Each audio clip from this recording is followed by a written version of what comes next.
mau kita terima atau enggak, inilah wujud dari wapres kita. Wapres yang baru berani munculin muka pas urusan udah settle, urusan udah beres. Tapi pas urusan lagi panas-panasnya nggak tahu dia kemana. Kayak urusan pagar laut di Tangerang, kemana tuh orang? Urusan tunjangan kinerja dosen yang belum dibayar bertahun-tahun, kemana tuh orang? Sekarang giliran urusan gas udah beres, dia baru berani munculin muka pakai ngomong kalau ada apa-apa kabarin. Bisa-bisanya punya jabatan wapres tapi malah jadi pahlawan kesiangan.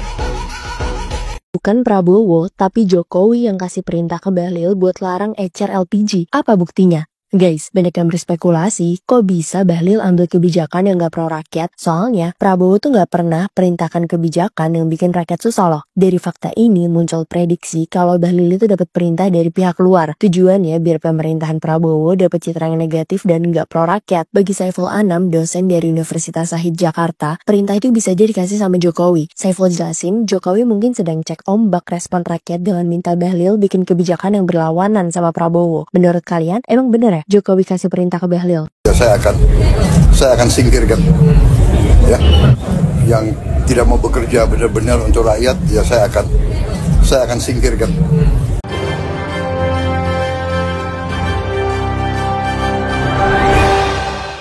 Assalamualaikum warahmatullahi wabarakatuh. Kudeta Jokowi mulai tercium oleh Prabowo. Jadi aroma-aroma untuk mengkudeta Prabowo atau menjegal Prabowo ya sudah mulai tercium di pemerintahnya. Berawal kita lihat kemarin kebijakan dari menterinya ESDM yaitu Bahlil yang membuat aturan sendiri tanpa diskusi dengan Prabowo. Terjadi kelangkaan gas, antri gas, bahkan sampai memakan korban jiwa di Tangerang kemarin. Dan ini banyak memicu spekulasi dan asumsi dari masyarakat. Jangan-jangan memang Bahlil ini diperintah oleh Mulyono. Nah, ini ada tulisan menarik ya dari fnn.co.id. Menjelang dan pasca 100 hari kerja Presiden Prabowo diwarnai dengan pembangkangan para menteri titipan Jokowi. Dimulai dari Menteri KKP sampai lambatnya Barreskrim dalam penanganan pagar laut di wilayah Tangerang, Banten kemarin ya. Bahkan banyak netizen juga menganggap bahwa kelangkaan gas, antrian gas, sehingga masyarakat harus membeli gasnya langsung ke agen. Ini merupakan upaya pengalihan isu masalah pagar laut kemarin. Dan juga di FNN News ini ditulis bahwa langkah Kabar Eskrim yang terkesan mengulur-ulur waktu untuk mencari celah untuk membebaskan aguan dari segala kontroversinya menuai banyak cibiran dari masyarakat. Mereka membandingkan dengan kasus pembunuhan yang sering diungkapkan dalam waktu kurang dari 24 jam. Tapi publik tidak berhenti pada Kabar Eskrim Polri mengingat Listio Sigit Prabowo selaku Kapolri adalah orang yang sangat patuh terhadap Jokowi. Kan menurut bocor halus Tempo, Jokowi sampai mengemis pada Prabowo agar Kapolri Sigit jangan diberhentikan minimal 1 tahun. Lebih dari 3 narasumber kita ya di sekitar Koalisi Indonesia Maju itu yang cerita bahwa Jokowi itu mengusulkan agar Prabowo tidak mengganti secara cepat gitu ya Kapolri Listio Sigit Prabowo. Emangnya mau diganti? Ya tentu saja ada rencana pergantian karena bagaimanapun Listio ini kan bukan orangnya Prabowo sebetulnya ya, dan setiap presiden itu kan selalu memilih Kapolri yang orangnya gitu kan. Seperti Listio ini kan juga dulu orangnya Jokowi sejak dari Solo gitu kan. Nah menurut informasi yang kita peroleh itu Jokowi memberikan masukan supaya paling tidak setahun jangan diganti dulu lah Kapolri ini. Apakah ini akan membuat Jokowi ketar-ketir kalau seandainya Kapolri akan direshuffle oleh Prabowo? Tetapi baru-baru ini ya adik Prabowo yaitu Hashim Joyokusumo ya mengatakan dalam pemerintahan sebelumnya banyak yang tidak masuk akal dan jauh dari kepentingan rakyat. Pernyataan Hashim tersebut seperti gertakan pada orang-orang Jokowi yang saat ini bikin ulah di Kabinet Merah Putih. Banyak program-program Pak Presiden ya Pak, mulai dari makan bergizi gratis. Kemarin Bu Menkyu udah ngomong sih Pak, dinaikin jadi 171 triliun ya Pak. Lalu juga tadi ada pembangunan rumah ya Pak, 3 juta rumah. Lalu ada juga tadi mau membangun pembangkit listrik yang hijau ya Pak, green, 73 gigawatt. Pertanyaannya, duitnya dari mana nanti Pak? Apakah itu bakal dicari dari investor atau seperti apa Pak? Oke, begini. Untuk makanan gratis tambahan 100 triliun Pak Prabowo ambil dari anggaran yang dipangkas. Dipangkas 306 triliun dan sebetulnya lebih besar. Lebih besar lagi karena ini tidak termasuk dividen dari BUMN. Itu tidak termasuk dividen dari BUMN. Kalau tidak salah 170 triliun kalau tidak salah. Tapi kembali ke BUMN berapa dan tetap ditahan oleh pemerintah cukup besar. So itu Pak Prabowo menyadari ada program konyol dihapus, dipangkas. Nanti saya bisa cerita sama Pak Setty yang mana yang di sini ada yang konyol-konyol itu. Banyak yang konyol ternyata. Pak Prabowo cerita sama saya dia berapa minggu dia periksa anggaran APBN. Ternyata di APBN kita ada 9 tingkat, Pak.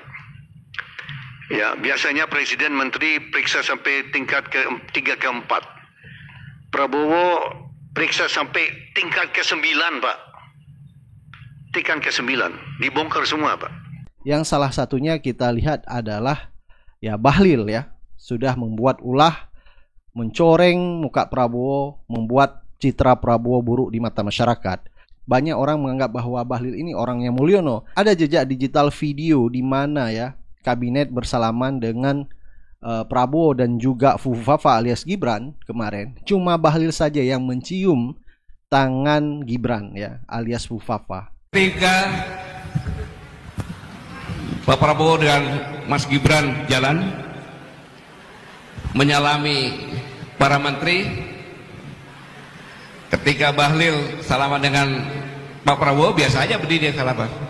Tapi begitu Gibran lewat, dia cium tangannya Gibran.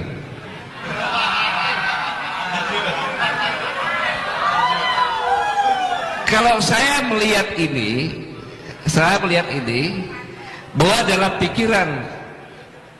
pikiran analisa saya ini, dalam pikiran Bahlil, bahwa ini adalah pemimpin saya dan akan menjadi pemimpin saya. Dan dia punya kekuatan yang luar biasa, maka saya harus mencium tangannya. Itu falsafah kan gitu. Ini friksi yang pertama muncul, nanti ada kelompoknya wakil presiden, kelompoknya presiden. Belum lagi kalau saya seorang tentara, saya selalu berpikir tentang ancaman. Jadi menteri-menteri yang ada, menurut analisa pribadi saya, itu ada semacam kuda Troya. Masuk ke dalam untuk menyiapkan, menjadikan sang pangeran menjadi orang nomor 1. Entah gimana caranya. Boleh saya berpikir seperti itu sebagai rakyat? Boleh.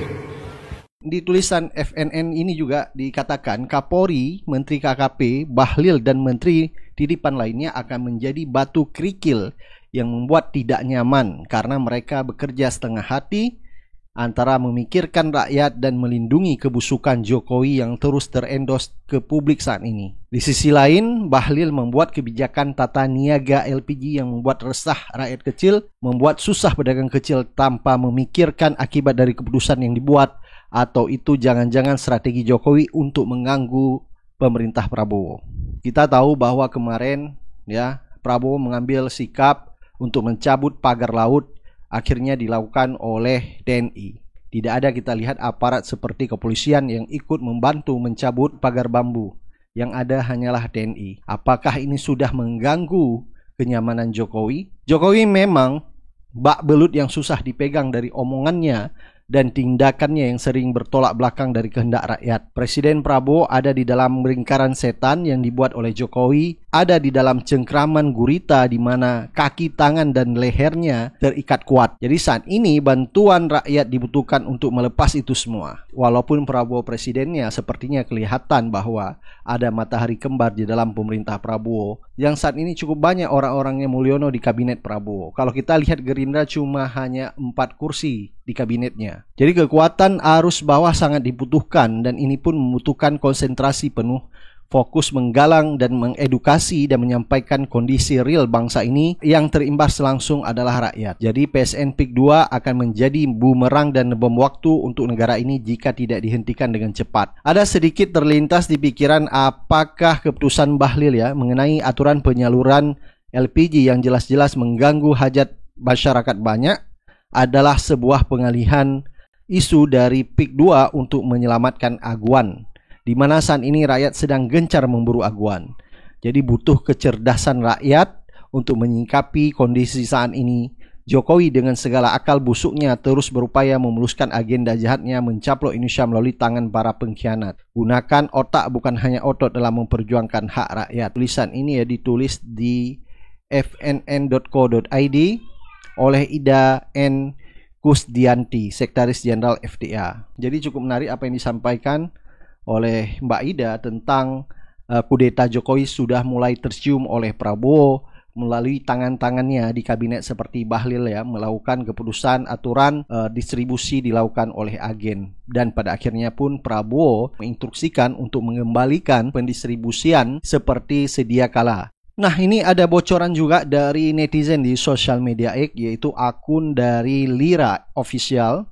Dia menulis di akun X-nya, tadi malam ada info bocoran dari Ordal, bocorannya sangat halus. Tim setan media sosial geng Solo alias buzzer Raja Jamet selama seminggu terakhir ini mengadakan meeting maraton, tempatnya di salah satu hotel yang lokasinya tak jauh dari lokasi Fufafa dipergoki sedang teler, atau wartawan pasti tahu dengar-dengar di sana ada lembaran kertas merah gambar Soekarno berkoper-koper.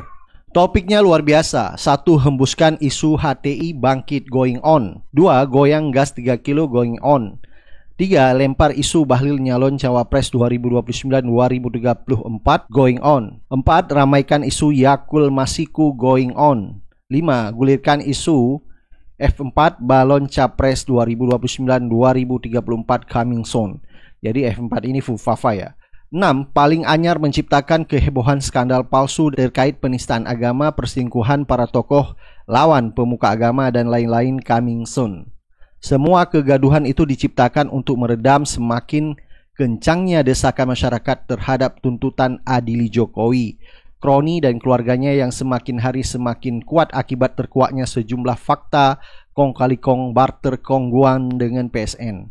Jadi tak mungkin lagi penjarakan Said Didu dan Khalid sang nelayan Banten. Keduanya terlanjur mendapat dukungan kuat dari masyarakat luas. Apalagi setelah tes ombak dengan panggilan polisi kemarin, masyarakat malah semakin panas dan buas. Kini tambah lagi deretan staf baru berkumpul di sepanjang pesisir desa Kohot. Ada sejumlah nama tokoh masyarakat seperti mantan Ketua KPK Abraham Samad, Ahmad Khozinuddin sang penggugat ijazah palsu Jokowi, Edi Mulyadi wartawan senior FNN, Sesepuh Muhammadiyah Din Samsudin, Ep Saifullah Fatah mantan Kepala Divisi Hubungan Internasional atau Kadip Hubinter, Polri Irjen Purnama Napoleon Bonaparte, Sekjen Pengurus Pusat Aliansi Gerakan Reforma Agraria Saifullah Watoni, Ketua Umum Ketum Gerakan Nasional Pengawal Fatwa GNPF Ulama Yusuf Muhammad Marta, aktivis 98 Syahganda Nainggolan dan lain-lain. Jadi masalahnya bukan hanya sejumlah tokoh yang namanya disebut di atas, namun semakin hari ribuan massa dari berbagai pelosok Banten, Jakarta, Bekasi, tumplek juga di sana. Kini malam-malam Raja Jamet tak lagi senyaman saat masih tidur di kasur empuk istana. Apalagi setelah beberapa pentolan, kepala naga mulai marah dan merasa dirugikan dengan situasi yang semakin memojokkan bisnis mereka. Bahkan nama-nama yang tadi tak terlihat kini mulai disebut-sebut oleh para tokoh seperti nama Antoni Salim dan TW. Boleh jadi ini akan membuat para naga semakin gusar dan menyampaikan fakta sesungguhnya dengan mengungkapkan apa yang sebenarnya terjadi di balik tenda camping di hutan Kalimantan Timur seperti pada wawancara dengan majalah Tempo beberapa waktu yang lalu. Memang sungguh keterlaluan si Raja Jamet ini, cungkring-cungkring kaki kepiting kalau cungkring capitannya mampu membuat kumpulan orang terkaya pusing 7 keliling. Nah, ini adalah tulisan ya dari akun X yang bernama Lira Official. Jadi maksud dari tulisan tersebut bahkan akan ada isu lebih besar untuk mengalihkan perhatian publik ya dari kasus pagar laut yang menyeret Mulyono dan juga Kongguan, sehingga isu-isu yang lebih besar ini ya sudah mulai dihembuskan seperti goyang gas 3 kilo sudah berjalan, dan juga akan ada isu-isu lain seperti di sini disebutkan hembus isu HTI dan juga meramaikan isu Yakul Masiku ya, Harun Masiku maksudnya, dan juga cukup banyak ya. Yang paling anyar adalah untuk menciptakan kehebohan skandal palsu dengan AI ya. Jadi akan dibuat semacam perselingkuhan, penistaan agama. Jadi macam-macam tujuannya untuk mengalihkan yaitu kasus yang lebih besar. Dan ini sudah direncanakan ya. Tetapi kita belum bisa memverifikasi apakah ini benar ya disebutkan di akun X yang bernama Lira Official. Tetapi dengan keadaan sekarang yang kita lihat memang cukup relate sekali ya. Tautonya tentang masalah kelangkaan gas 3 kilo, pendistribusian diambil alih oleh agen, sehingga banyak membuat kegaduhan sampai masyarakat sampai memakan korban ya, meninggalnya ibu-ibu di Tangerang akibat antrian gas dan membuat kemarahan masyarakat. Jadi banyak pengamat politik menganggap bahwa ini sengaja diciptakan untuk mengundang kemarahan masyarakat terhadap Prabowo. Jadi kalau kita bandingkan juga apa yang ditweetkan di sosial media oleh Lira, ya mungkin saja akan ada isu yang lebih besar untuk menutup kasus yang lebih besar ini. Kalau seandainya dibongkar ya, Jokowi dan kroni-kroninya akan berpotensi sangat besar bisa diperiksa dan masuk penjara. Nah, bagaimana dengan Prabowo? Nah, kalau kita lihat semalam di dalam pidato Prabowo di acara Harlah NU ke-102, Prabowo sangat meledak sekali dan sangat tegas mengatakan Kabinet Merah Putih ya, jika tidak mau bersih, maka akan dibersihkan oleh Prabowo. Dan ini mengisyaratkan bahwa jika ada kabinet Prabowo tidak setia kepada rakyat, artinya ini secara tidak langsung kita menerjemahkan bahwa jika ada kabinet Prabowo tidak setia kepada rakyat atau tidak setia kepada Prabowo, maka siap-siap akan direshuffle. Ya, kalau kita lihat kabinet Prabowo di sini tentunya adalah kabinet titipan Mulyono, salah satunya Bahlil. Apakah kemudian Bahlil akan benar-benar direshuffle oleh Prabowo? Kemungkinan tidak, karena dia adalah ketua Golkar ya. 100 hari pertama kami akan baik. Dalam arti saya berharap ada kesadaran. Saya pernah menyampaikan seluruh aparat, seluruh institusi, bersihkan dirimu.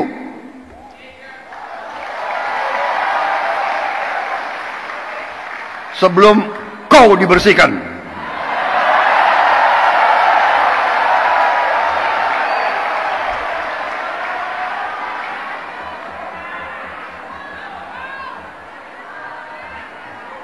Dan saya ingatkan semua aparat, kesetiaanmu adalah kepada bangsa negara dan rakyat Indonesia. Kalau kau tidak setia kepada rakyat Indonesia, kalau kau menghalangi kebijakan-kebijakan yang untuk membantu rakyat Indonesia, saya akan tindak, saudara-saudara sekalian. Baik ya, coba kita dengar beberapa komentar dari netizen ya. Ibu-ibu ngantri gas 3 kilo sampai meninggal itu merupakan suatu tragedi kemanusiaan.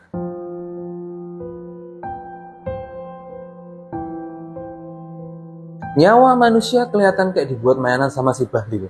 Dengan alasan biar subsidi tepat sasaran. Ya nggak kayak gitu cara mainnya kalau mau terapin suatu kebijakan.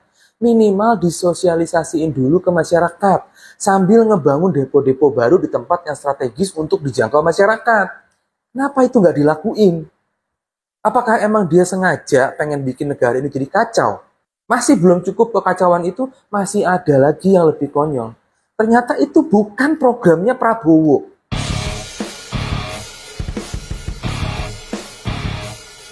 Alasan biar subsidinya lebih tepat sasaran itu sebenarnya karena duit negara emang habis. Dan lu adalah salah satu orang yang ikut ngabisin duit negara sampai defisit dengan ikut-ikutan mengkampanyein anaknya si Mulyono. Ingat itu. Jadi nggak usah sok jagoan ataupun sok peduli negeri ini dengan ngide sambil bikin kebijakan sendiri. Aslinya kita semua tuh nggak perlu ngerasain kebijakan sotoy dari si Bahlil. Kalau si Mulyono nggak ugal-ugalan pakai duit negara untuk mengkampanyekan anaknya sampai bagi-bagiin bansos besar-besar pas kampanye kemarin. Itu pangkal permasalahannya. Dan yang kita rasain saat ini adalah ujung dari pangkal tadi. Duit negara yang awalnya surplus dipakai habis-habisan sampai defisit. Dan sekarang yang nanggung beban adalah Pak Prabowo yang jadi sasaran kemarahan rakyat. Ini bukan berarti gue ngebelain Prabowo. Gue cuma mau ngasih tahu, Pak Prabowo pasti butuh dana besar untuk ngejalanin program-programnya. Nah, karena duit negara udah minus dipakai buat kepentingan dinasti Mulyono, sampai akhirnya sekarang terpaksa ikat pinggang, yang jadi korban siapa? Rakyat kecil lagi kan? Coba lu bayangin, misalkan rumah di Ciputat, terus depo terdekatnya ada di Depok. Pikir pakai otak. Transportasinya gimana? Apakah rakyat harus terbang ke sana? Masih agak lebih masuk akal kalau depo gasnya ditaruh di tiap kelurahan atau di setiap RW masing-masing. Jadi rakyat tinggal ke RW atau ke kelurahan masing-masing untuk ngebeli gas. Sederhana aja kan sebenarnya. Kenapa jadi ribet? Bahlul, no wonder lah kalau Pak Prabowo langsung batalin kebijakan ngacil si Bahlul ini. Apa lo? Halo guys, beberapa hari ini memang kita dihebohkan dengan kasus gas melon ya, yang tiba-tiba hilang gitu, ditarik dari pengecer, lalu tiba-tiba dicabut aturannya oleh Prabowo, lalu tiba-tiba Julhas meminta ibu-ibu untuk berterima kasih kepada Prabowo karena sudah mencabut larangan yang dibuat oleh Bahlil. Ini semakin menunjukkan bahwa kejadian ini adalah bagian dari sandiwara politik belaka. Ya, Prabowo bermain playing hero atau ya memang begitu buruknya tata kelola negara kita. Nah, tapi ngomong-ngomong, bagaimana ya kabar kasus pagar laut di Tangerang? Inilah orang yang magarin laut nih, orangnya nih, lihat tuh, pada mau ke laut bawa bambu. Ini kejadiannya di Kali Gagah ini saat ini. Pemagaran PIK 2 dimulai lagi lur. Ya, beredar sebuah video tentang pagar laut ini ya, yang katanya setelah kemarin dibongkar, sekarang sudah dimulai lagi. Kok bisa ya? Ya, pagar laut yang sebelumnya menjadi misteri di Tangerang ini sebenarnya sudah mulai terungkap sebagai milik Agung Sedayu Group, perusahaan yang dimiliki oleh Sugianto Kusuma alias Aguan. Ini melalui anak perusahaannya PT Intan Agung Makmur. Nah, Aguan memiliki hak guna bangunan atau HGB di atas laut. Nah, kasus ini semakin rumit dengan munculnya isu tentang hutan tanaman industri atau HTI yang tampaknya seperti digunakan untuk mengalihkan perhatian publik dari masalah utama, yaitu kepemilikan pagar laut oleh Aguan ini. Nah, sepertinya ini juga berlaku dengan kasus gas melon ini ya, kasus LPG 3 kg ini yang digunakan untuk mengalihkan perhatian publik sepertinya. Nah, bicara soal proyek strategis nasional, Agung Sedayu Group ini menarik perhatian publik karena keterlibatannya dalam proyek strategis nasional atau PSN Pantai Indah Kapuk 2 atau PIK 2. Nah, proyek ini tidak hanya meliputi pengembangan properti, tapi juga pembangunan pagar laut yang menimbulkan pertanyaan tentang privatisasi ruang publik dan akses masyarakat terhadap sumber daya alam. Jadi kalau kita bicara soal oligarki dan kedaulatan negara, ada sebuah pendapat dari Jeffrey A. Winters yang menjelaskan bahwa oligarki adalah sistem di mana sekelompok orang-orang kaya menggunakan kekuatan ekonomi untuk mempertahankan status quo politik yang menguntungkan bagi mereka. Dan hal ini menimbulkan pertanyaan serius. Bagaimana mungkin seorang individu seperti Aguan dapat mengalahkan negara? Aparat yang seharusnya menjaga kedaulatan wilayah justru tampak membiarkan situasi ini. Sudah hampir 1 bulan, tepatnya 3 minggu lebih, kasus pagar laut Tangerang viral. Hingga kini belum ada nama yang ditersangkakan oleh aparat penegak hukum. Padahal, Kementerian ATR BPN sudah membuka nama-nama korporasi pemegang SHGB dan SHM. Bahkan, sudah ada puluhan HGB yang dicabut karena terbukti ilegal. Mantan Kabar Eskrim Susno Duaji mengaku heran, mengapa pemerintah Kabupaten Tangerang maupun pemerintah Provinsi Banten tidak menindak Kades Kohot. Kepala Desa Kohot, Arsin, menjadi salah satu kunci untuk membuka tabir sertifikat hak bangunan maupun sertifikat hak milik kawasan perairan Kabupaten Tangerang. Pengusutan kasus sertifikat laut di perairan Tangerang berjalan sangat lambat. Padahal dorongan dari Presiden, DPR sudah ada. Yang menjadi penghambat menurut mantan Kabar Eskrim itu adalah adanya hantu laut.